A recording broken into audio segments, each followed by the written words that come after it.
The island of Bougainville, November 1943. Corporal Thomas Brennan of the United States Marine Corps crouched in the dense jungle canopy, his Springfield rifle resting against a moss-covered log.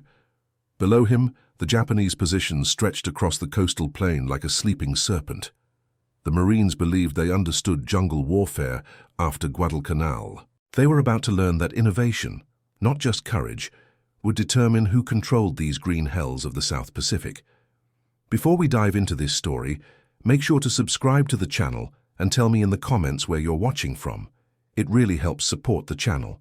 What Brennan would discover in the coming days would transform him from an average marksman into a legend, and his unconventional method would become one of the most studied techniques in military training manuals for generations to come. Brennan had arrived on Bougainville 3 weeks earlier with the 3rd Marine Division. The 24-year-old from Montana had qualified as a marksman in training, but was far from the best shot in his unit. His childhood in the mountains near Missoula had taught him patience and observation rather than exceptional shooting skills.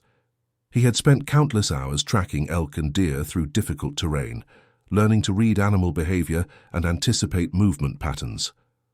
These skills seemed irrelevant to military service until the jungles of the Pacific revealed their unexpected value. Sergeant Harold Mitchell, his platoon leader, had initially assigned him to standard rifle duty. Mitchell himself was a veteran of 2 previous island campaigns and carried the quiet confidence of a man who had seen the worst the Pacific theater could offer. The sergeant had learned to recognize potential in unexpected places, and something about Brennan's methodical approach to observation caught his attention during the first weeks on Bougainville. The mission parameters were clear but daunting. Intelligence reports indicated approximately 800 Japanese forces entrenched in a network of bunkers and fighting positions along the Torquena River Valley. American forces numbered roughly 2,000 Marines, but the terrain favored defenders who knew every trail and vantage point.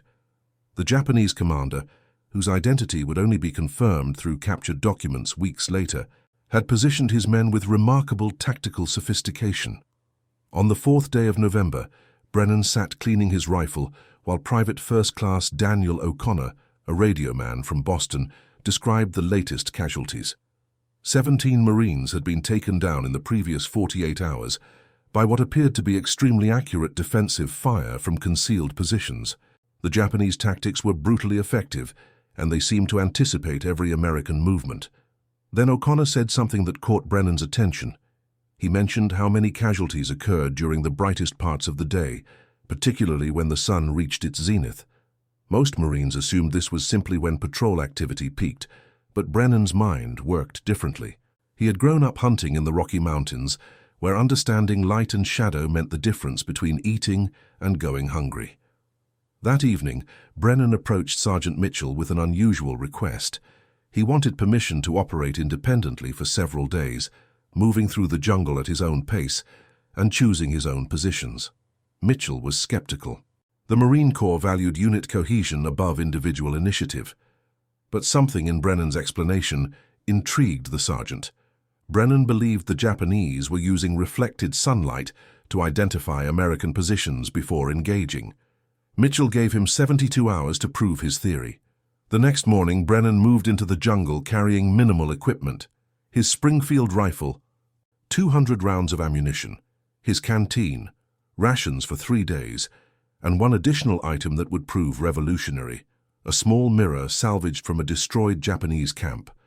The mirror was roughly 4 inches square, its glass still intact despite the scorched wooden frame. Lieutenant James Harrington, the company's intelligence officer, had been tracking Japanese movement patterns from aerial reconnaissance photos. When Brennan explained his plan, Harrington provided crucial information. The Japanese positions appeared to shift slightly each day, suggesting they were rotating personnel through different fighting positions. This meant they had established positions throughout the valley, not just along the obvious defensive lines. Brennan spent the first day simply observing. He positioned himself in a dense thicket, approximately 800 yards from the nearest confirmed Japanese position.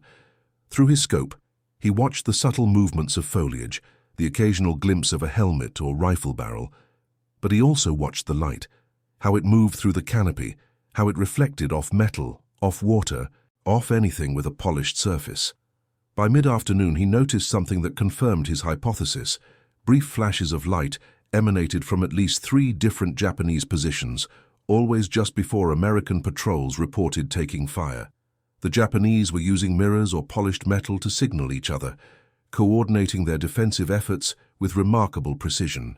But Brennan realized this communication system had a fatal vulnerability. If they could see American positions through reflected light, the reverse was also true. On the second day, Brennan implemented his technique. He positioned himself in a tree roughly 30 feet above the jungle floor, his body concealed by dense foliage.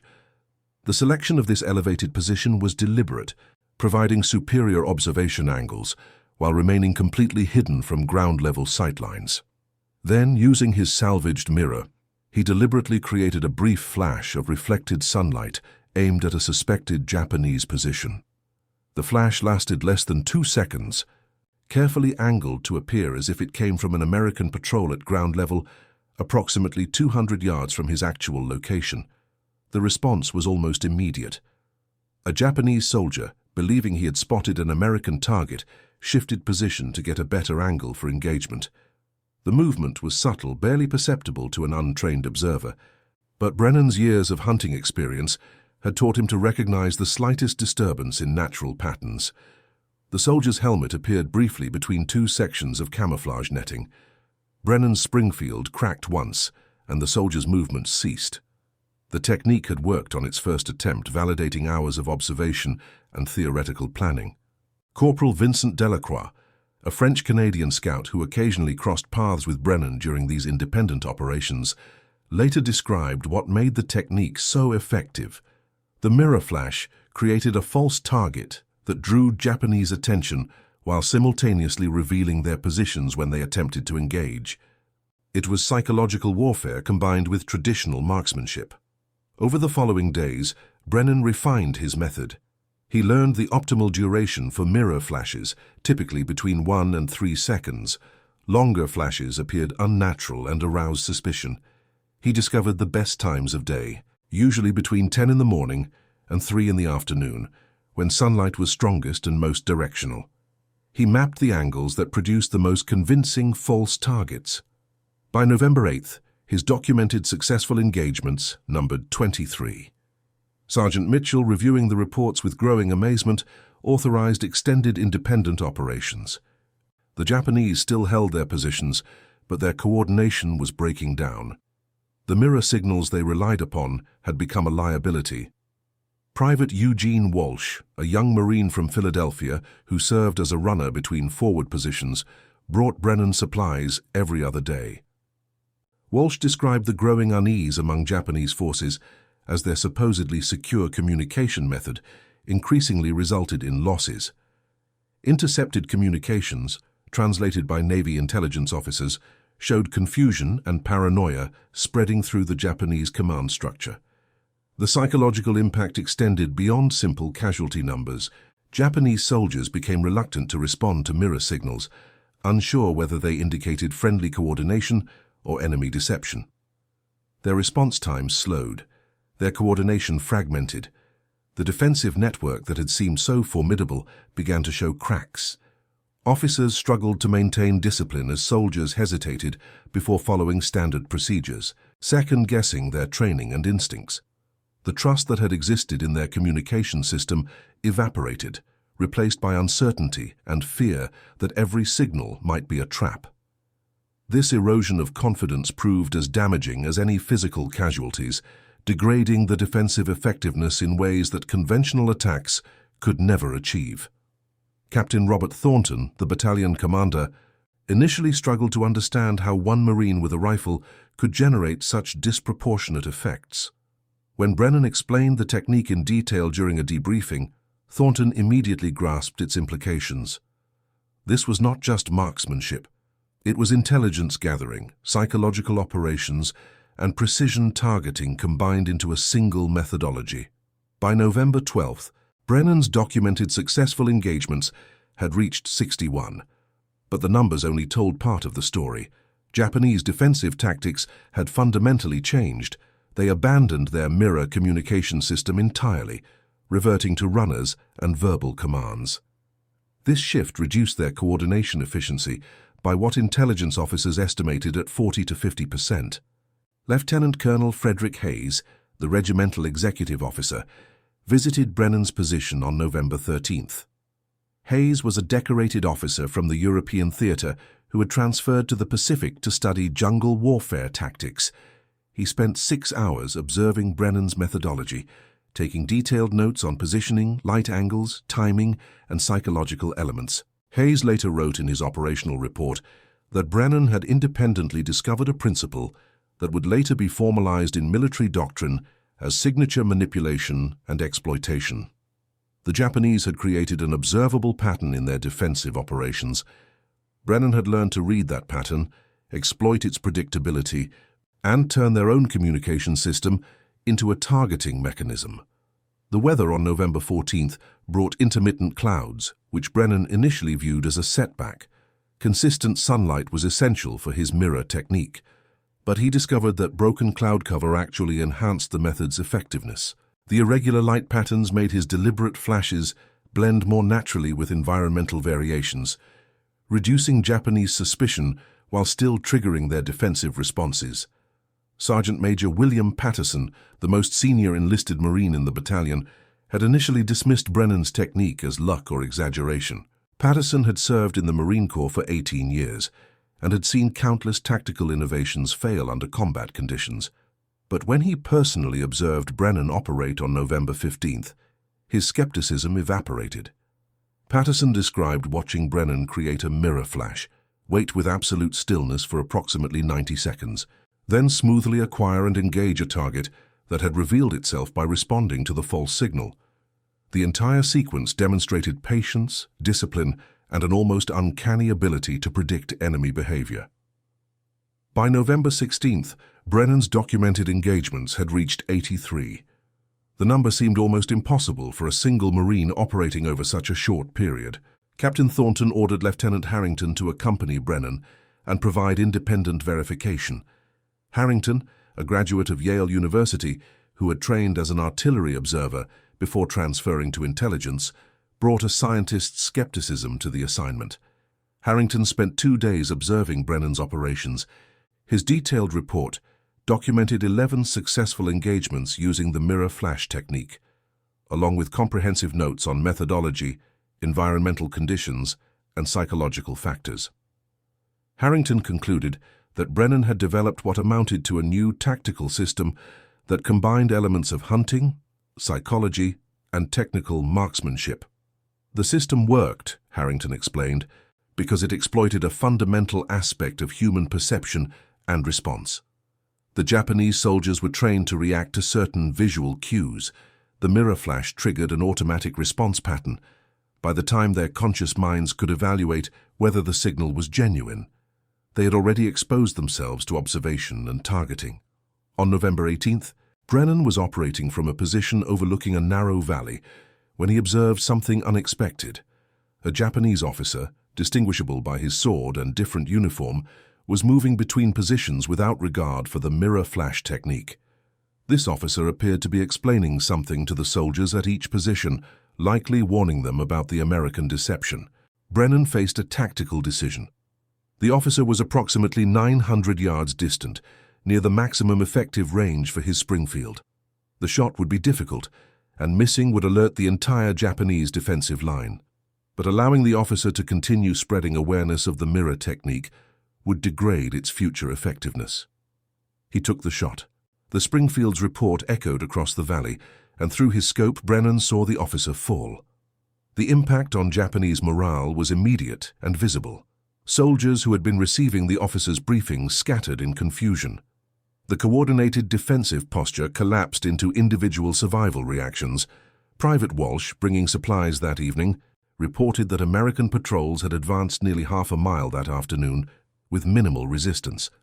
The Japanese defensive line had effectively broken in that sector. Intelligence later confirmed that the officer Brennan had engaged was a captain serving as the tactical coordinator for the entire valley defense. November 19th brought heavy rain, making mirror techniques impossible. Brennan used the time to rest and reflect on the previous 2 weeks. He had transformed from an average Marine rifleman into what later analysts would classify as a specialized operator. But the transformation had cost him something less tangible than could be measured in casualty counts. Sergeant Mitchell visited during the rain, bringing hot coffee and rations. The two men sat under a makeshift shelter, watching water stream through the jungle canopy. Mitchell asked a question that had been troubling him. How did Brennan mentally process the nature of his operations, the deliberate deception, the calculated exploitation of enemy training and instincts? Brennan's response revealed a thoughtful young man wrestling with the ethical dimensions of his effectiveness. He explained that every Japanese soldier he engaged was someone who would otherwise engage American Marines. The mirror technique was not about glory or personal achievement. It was about protecting his fellow Marines by degrading enemy capabilities before they could inflict casualties. Mitchell understood. Warfare at its most effective was often warfare at its most psychologically complex. The rain stopped on November 20th, and Brennan resumed operations. By this point, Japanese defensive tactics had evolved again. They had largely abandoned fixed positions in favor of mobile groups that moved frequently and unpredictably. This adaptation reduced the mirror technique's effectiveness, but also reduced their overall defensive capability. Lieutenant Harrington's analysis suggested that Japanese forces were experiencing what modern military theorists would later term operational paralysis. Their adaptation to Brennan's technique had forced them to abandon tactics they had practiced and perfected. The replacement tactics were improvised and less effective, even though they countered the specific threat Brennan represented. On November 21st, Brennan documented his 91st successful engagement. The number had become almost secondary to the broader impact. American forces were advancing steadily. Japanese resistance remained determined, but was no longer the coordinated, effective defense that had characterized the campaign's opening weeks. Captain Thornton submitted Brennan for commendation, describing his operations as exemplifying innovation and individual initiative. The recommendation wound its way through the Marine Corps bureaucracy, eventually resulting in a Silver Star citation. But Brennan later said the recognition that mattered most came from fellow Marines who told him they felt safer, knowing he was operating in the forward areas. November 22nd and 23rd brought Brennan's documented total to 94 successful engagements using the mirror flash technique and related tactical innovations. The 7-day period from November 16th to November 22nd represented the peak of his effectiveness, accounting for the majority of these engagements. On November 24th, the tactical situation changed significantly. American forces had advanced to the point where Japanese defenders were compressed into a much smaller area. The jungle canopy thinned, reducing concealment options. Traditional infantry tactics became more effective than specialized operations. Brennan returned to standard rifle duties with his unit. Sergeant Major Patterson later reflected on the broader implications of Brennan's achievement. One Marine operating with minimal support and standard equipment, plus one salvaged mirror, had degraded an enemy defensive network through observation, innovation, and psychological insight. The lesson was not that individual operators could replace conventional forces, but that unconventional thinking could multiply conventional effectiveness. The battle for Bougainville continued for several more weeks. Japanese forces eventually withdrew to prepared positions in the island's interior, where they remained isolated and ineffective for the war's duration. American casualties during the Torokina campaign totaled approximately 423, significantly lower than pre-invasion estimates that had projected over 1,000 casualties. Intelligence analysts debated how much of this reduction could be attributed to Brennan's operations. Direct attribution was impossible, but the correlation between his mirror flash campaign and the degradation of Japanese defensive coordination was undeniable. Lieutenant Colonel Hayes estimated that Brennan's innovations might have prevented between 50 and 150 American casualties by disrupting enemy targeting and coordination. After Bougainville, Brennan participated in the Guam campaign and later operations in the Philippines. He survived the war and returned to Montana, where he rarely spoke about his Pacific service. The few interviews he gave in later years revealed a man who viewed his wartime innovations not as personal triumph, but as problem-solving under extreme pressure. The mirror flash technique itself became a case study in military training programs, not because it represented a tactical solution applicable to all situations, but because it demonstrated the kind of adaptive thinking that separates adequate soldiers from exceptional ones. Brennan had observed his environment, identified patterns in enemy behavior, and developed a method to exploit those patterns using available resources. In 1968, Brennan received an invitation to speak at the Marine Corps Scout Sniper School at Quantico, Virginia. He was 69 years old and had not fired a rifle in over 2 decades. His presentation focused not on marksmanship fundamentals, but on the cognitive processes underlying tactical innovation: how to observe without preconception, how to identify exploitable patterns, how to adapt techniques to changing conditions. The Marine Corps officers and instructors who attended described a presentation that fundamentally challenged conventional approaches to specialized training. Brennan argued that technical skills were necessary but insufficient. The critical factor was cultivated awareness, the ability to see what was present rather than what training or doctrine suggested should be present. One particular exchange during the question period revealed the depth of Brennan's understanding. A young lieutenant asked whether the mirror flash technique would work against a more sophisticated enemy. Brennan's response was characteristically thoughtful. The specific technique would likely fail against adversaries trained to recognize such deception, but the underlying principle, identifying and exploiting observable patterns in enemy behavior, remained universally applicable. The Japanese military's own post-war analysis of the Bougainville campaign acknowledged the effectiveness of what they termed irregular observation and targeting methods. Their after-action reports noted that American forces demonstrated unexpected adaptability in exploiting Japanese communication and coordination systems. The mirror flash technique was specifically mentioned as an example of tactical innovation that exceeded their defensive planning assumptions. Thomas Brennan passed away in 1993 at the age of 74. His obituary in the Montana newspaper mentioned his military service, but focused primarily on his post-war life as a schoolteacher and community leader. The Silver Star citation was mentioned in passing, as were his 3 children and 7 grandchildren. But in military archives and training institutions, Brennan's achievement retained significance that transcended personal biography. His 7-day period of exceptional effectiveness on Bougainville represented a case study in how individual innovation could generate strategic impact. The mirror flash technique itself was less important than the mindset that produced it. Modern military doctrine incorporates concepts Brennan discovered through necessity and intuition. Signature management, the practice of controlling observable patterns that enemy forces might exploit, is now a fundamental element of operational planning. The principle that communication systems create exploitable vulnerabilities is central to electronic warfare and signals intelligence. The psychological dimension of tactical deception, using enemy training and expectations against them, permeates special operations methodology. None of these formal doctrines existed when Brennan crouched in the Bougainville jungle with his Springfield rifle and salvaged mirror. He was simply a young Marine trying to protect his fellow soldiers by thinking differently about a tactical problem.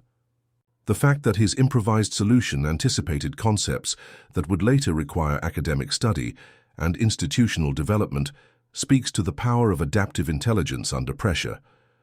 The 94 documented successful engagements during that November week in 1943 represented more than statistics. Each number corresponded to a moment when observation, patience, and innovation converged to create a tactical advantage.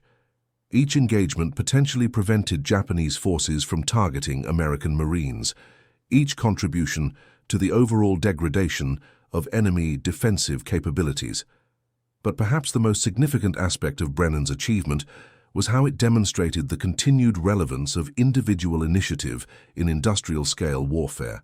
The Pacific Campaign featured massive naval operations, strategic bombing, and amphibious assaults involving thousands of personnel and enormous material resources.